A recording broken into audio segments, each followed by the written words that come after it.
कक्षा प्रारंभ करते हैं। ओम नमः सिद्धेभ्यः। ओम नमः सिद्धेभ्यः। ओम नमः सिद्धेभ्यः। सिद्धं शुद्धं पनमीय जिनिंदवरनेमि चंदम कलंकम गुणरयन भूषणुदयम जीवसपरुवणम ओच्छम। बोलो देवादिदेव 1008 श्री श्रेयांसनाथ भगवान की जय। देवादिदेव 1008 श्री नेमिनाथ भगवान की जय। देवादिदेव 1008 श्री बाहुबली भगवान की जय। सिद्धांत चक्रवर्ती आचार्य श्री नेमी चंद्राचार्य महामुनि राज की जय। संत शिरोमणि आचार्य गुरुवर विद्यासागर जी महामुनि राज की जय। निर्यापक श्रमण मुनि पुंगव श्री सुधा सागर जी महामुनि राज की जय। समस्त मुनि संघ की जय। गुणस्थानों का वर्णन पढ़ते हुए लगभग गुणस्थानों के अंतिम चरण की ओर हम कल की कक्षा में पहुंच गए थे। और गुणस्थानों का जो वर्णन है आचार्य महाराज ने जिस तरह से किया है वह हमारे जैन धर्म के सिद्धांतों के लिए एक मील का पत्थर है। इसी के माध्यम से, इसी ग्रंथ के माध्यम से गुण स्थानों का अध्ययन श्रावकों के लिए एक आसान तरीके से बन गया है। और कल जो वर्णन हुआ था सिद्ध भगवान की अवस्था के पूर्व जो अरिहंत अवस्था होती है, तो अरिहंत अवस्था में कैसे मतलब जीव के गुण प्रकट होते हैं, उसके बाद 14वां गुण स्थान किस तरह से होता है, और आज जो हम पढ़ेंगे वह सिद्ध अवस्था कैसी होती है, इन सभी बातों का अध्ययन आज की कक्षा में हमको करना है। उससे पूर्व कल जो हमने पढ़ा था कि जो 12वां गुण स्थान है, संपूर्ण मोहनीय कर्म के क्षय हो जाने से आत्मा के जो निर्मल परिणाम होते हैं वो क्षीण मोह गुण स्थान। और उसके बाद 13वें गुण स्थान की बात आई थी, जहाँ घातिया कर्म की 47, नाम कर्म की 13 और आयु कर्म की 3, इस प्रकार 63 प्रकृतियों के क्षय से जहाँ केवल ज्ञान प्राप्त हो जाता है परंतु योगों से सहित प्रवृत्ति होती है, उसे सयोग केवली गुणस्थान कहते हैं।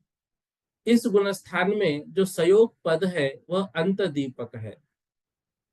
सयोग पद क्या है? अंत दीपक। हमने पढ़ा था कि इससे आगे जो है वो सयोग पद नहीं रहेगा, यहीं तक सयोग पद रहेगा। तो इसमें जो सयोग पद है वो अंत दीपक है, और जो केवली पद आ रहा है वह आदि दीपक है, क्योंकि यहाँ से आगे जो है जीव केवली रहेंगे, 12वें गुणस्थान तक केवली नहीं है। इस गुणस्थान वाले जीव नवलब्धि एवं अनंत चतुष्टय से युक्त होते हैं। घातिया कर्म रूपी शत्रुओं का नाश करने से इस गुणस्थानवर्ती जीवों को अरिहंत कहते हैं, जो कि 18 दोषों से रहित होते हैं। इस गुणस्थान का काल जघन्य से अंतर मुहूर्त और उत्कृष्ट से 8 वर्ष अंतर मुहूर्त कम 1 पूर्व कोटि होता है। इस गुणस्थान के अंतिम अंतर मुहूर्त में शेष कर्मों की स्थिति को आयु कर्म के बराबर करने के लिए तीसरा शुक्ल ध्यान होता है, लेकिन इससे पूर्व जब आयु कर्म की स्थिति अंतर मुहूर्त रह जाती है तब शेष कर्मों की स्थिति को अंतर मुहूर्त करने के लिए केवली समुद्घात भी होता है।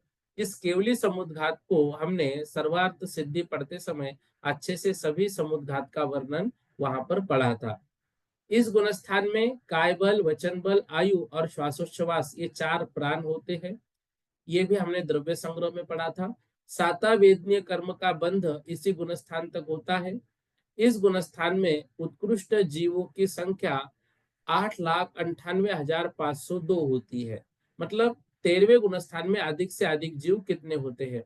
तो हम जो 3 कम 9 करोड़ महामुनिराज जो बोलते हैं ना, तो उसमें 6वें गुणस्थान से लेकर 14वें गुणस्थान तक जितने भी जीव होते हैं उनका वर्णन होता है।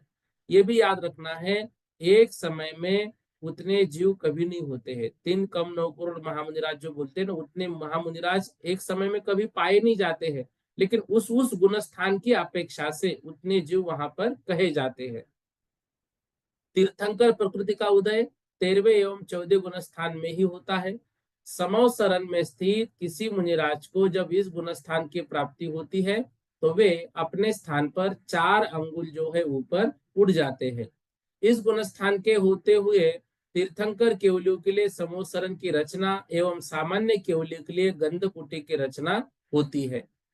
केवल ज्ञान को इंद्रिय प्रकाश मन आदि की आवश्यकता नहीं होती है, इसलिए इस ज्ञान को असाह्य ज्ञान भी कहते हैं, मतलब मात्र केवल ज्ञान। इस गुणस्थानवर्ती जीव अष्ट प्रातिहार्य से युक्त होते हैं। इसलिए निर्यापक श्रमण मुनि पुंगव सुधा सागर जी महाराज हमेशा कहते हैं, जब भी भगवान को देखो तो उनको अष्ट प्रातिहार्य से युक्त देखो। अष्ट प्रातिहार्यों का महत्व इसलिए उन्होंने बताया है क्योंकि 13वें गुण स्थान के वर्ती जीव जो है वो अष्ट प्रातिहार्यों से युक्त होते हैं। इस गुणस्थानवर्ती जीवों के 7 भेद होते हैं, अर्थात जितने भी केवली होते हैं वे इन 7 भागों में बढ़ जाते हैं या 7 भागों में उनको बांटा गया है। जैसे सामान्य केवली, तीर्थंकर केवली, अंतकृत केवली, अनुबद्ध केवली, मुख केवली, उपसर्ग केवली। तो यह जो है ये केवलियों के भेद हमने यह भी सरवार सिद्धि में अच्छे से पढ़े थे। शरीर नाम कर्म प्रकृति का उदय इसी गुणस्थान तक होता है। इस गुणस्थान वाले जीव का शरीर समस्त बादर निगोदिया जीव से रहित हो जाने से परम औदारिक शरीर इनका कहलाता है। ऐसे 13वें गुणस्थानवर्ती भगवान होते हैं, जिनका जो प्रतिदिन दर्शन हम मूर्ति के माध्यम से हमारे सामने, जैसे हम मूर्ति में ही उन भगवान को मान लेते हैं कि शरण की रचना हुई है। से जो 13वें मानव जीव होते हैं उन